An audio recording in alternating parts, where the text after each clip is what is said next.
Kenegaraan kelas 2D, program studi pendidikan guru sekolah dasar, Fakultas Ilmu Pendidikan dan Keguruan Universitas Muhammadiyah Mataram.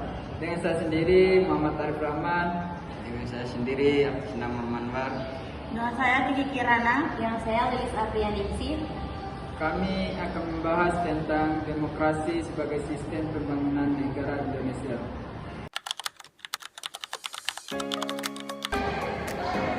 Baik, di sini saya akan membahas pengertian demokrasi sebagai sistem pembangunan bangsa Indonesia.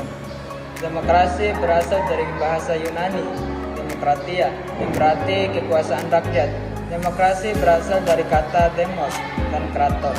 Demos yang memiliki arti rakyat dan kratos yang memiliki arti kekuasaan. Menurut Kamus Besar Bahasa Indonesia, demokrasi adalah gagasan atau pandangan hidup yang mengutamakan persamaan hak dan kewajiban serta perlakuan yang sama bagi semua warga negara. Berikut ini adalah pengertian demokrasi menurut beberapa ahli. Yang pertama, demokrasi menurut Montesquieu.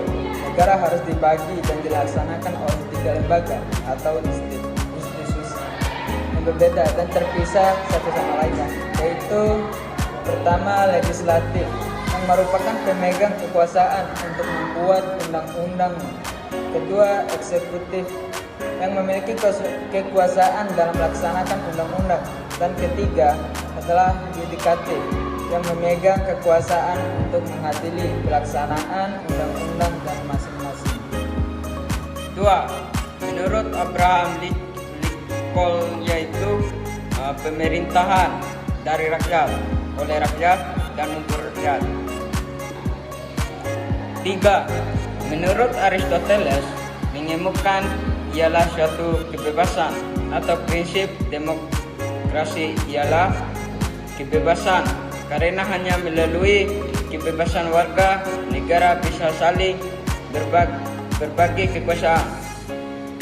Di dalam negaranya, Aristoteles pun mengatakan apabila seseorang hidup tanpa kebebasan dalam memilih cara hidupnya, maka sama saja seperti budak. 4. Demokrasi menurut Haji Haris Soce ialah suatu bentuk pemerintahan rakyat. Karenanya, kekuasaan pemerintahan melekat pada rakyat juga, merupakan hak bagi rakyat untuk mempertahankan, mengatur, dan melindungi diri dari setiap paksaan dalam suatu badan yang diserahkan untuk pemerintahan. 5. Demokrasi menurut internasional Commission of Justice adalah bentuk pemerintahan di mana hak dalam membuat suatu keputusan politik harus diselenggarakan oleh rakyat melalui para wakil yang terpilih dalam suatu proses pemilu. Baik, di sini saya akan membahas prinsip-prinsip demokrasi. Untuk dapat melaksanakan demokrasi dengan baik, terlebih dahulu rakyat, terutama pada pelaksanaan kekuasaan, harus mengetahui dan memahami dengan baik prinsip-prinsip demokrasi, yaitu sebagai berikut. 1. Pemilik negara adalah rakyat, sehingga otoritas rakyat yang memiliki kekuasaan tertinggi.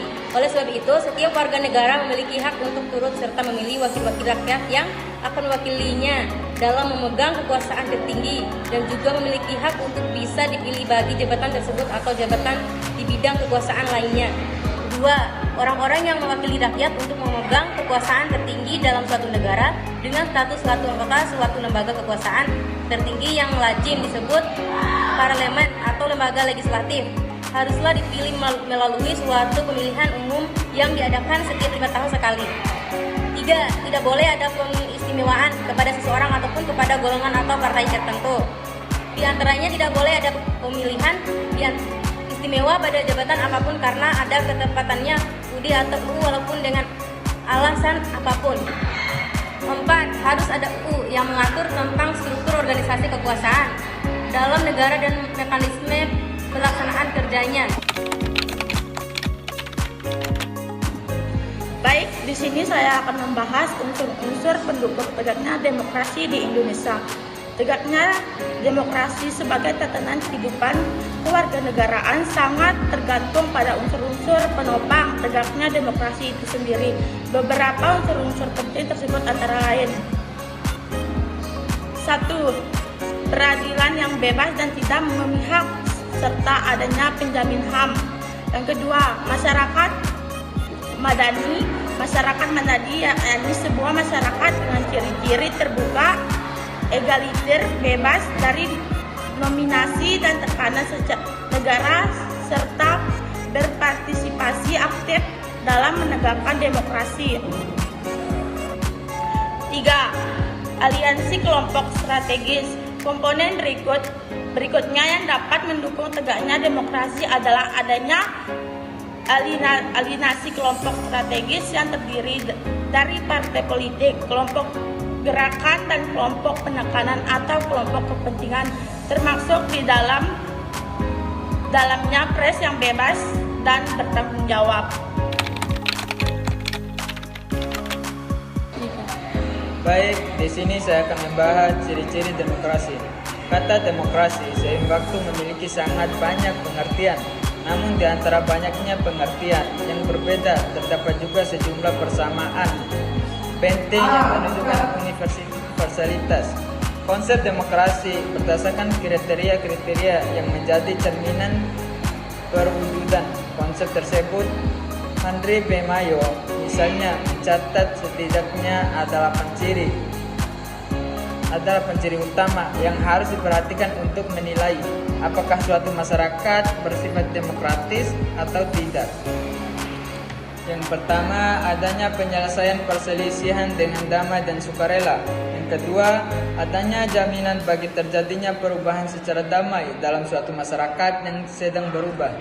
Yang ketiga, adanya pergantian penguasa yang berlangsung secara teratur.